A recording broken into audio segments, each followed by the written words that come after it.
পাট ও পেঁয়াজের পাশাপাশি ফরিদপুরের সালথায় জনপ্রিয় হয়ে উঠছে বল সুন্দরী, ভারত সুন্দরী, কাশ্মীরি, নারকেলি, আপেল কুল সহ নানা জাতের কুল চাষ। বাণিজ্যিকভাবে চাষিরা বল সুন্দরী ও ভারত সুন্দরীকে বেছে নিয়েছেন। বাগান করে অনেকেই পেয়েছেন সফলতা। কম খরচে লাভ বেশি হওয়ায় এবার সালথা উপজেলায় প্রায় ৩০ একর জমিতে ৫০ জন কৃষক কুল চাষ করেছেন। কৃষকরা জানান, বল সুন্দরী ও ভারত সুন্দরী জাতের কুলের চারা রোপণ করা হয়েছে।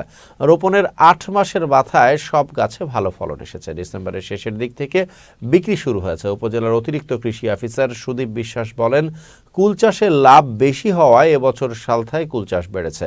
কৃষকদের সব ধরনের পরামর্শ দেওয়া হচ্ছে।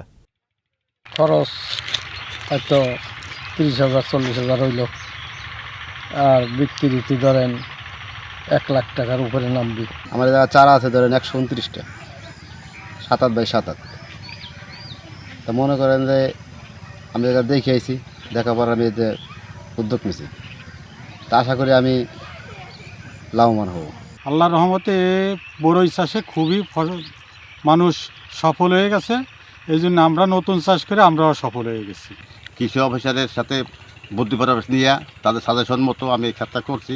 তা আশা করা যায় যে আমার এই ক্ষেতে ২ লক্ষ টাকা নামবে, অথবা আমার খরচ ২০,০০০ টাকার মতো গেছে। এবার ৩০ একর জমিতে কুল চাষ হয়েছে এবং ফলন অত্যন্ত ভালো। আমরা দেখেছি শতাংশ প্রতি প্রায় ২ মণের কাছাকাছি ফলন এসেছে। আমরা চাষিদেরকে কিভাবে বড়ই দ্রুত পাকানো যায় এবং বড়ইতে পোকামাকড়ের আক্রমণ যাতে না হয় সে বিষয়ে নিয়মিত পরামর্শ দিয়ে যাচ্ছি। আমরা সরেজমিনে মাঠে যাচ্ছি এবং যাতে বড়ই কোনো পোকামাকড়ের আক্রমণ না হয়, ফলন ভালো হয় এবং বড়ইয়ের মিষ্টতা বেশি হয় সেই বিষয়ে আমরা কৃষকদেরকে নিয়মিত পরামর্শ দিয়ে যাচ্ছি।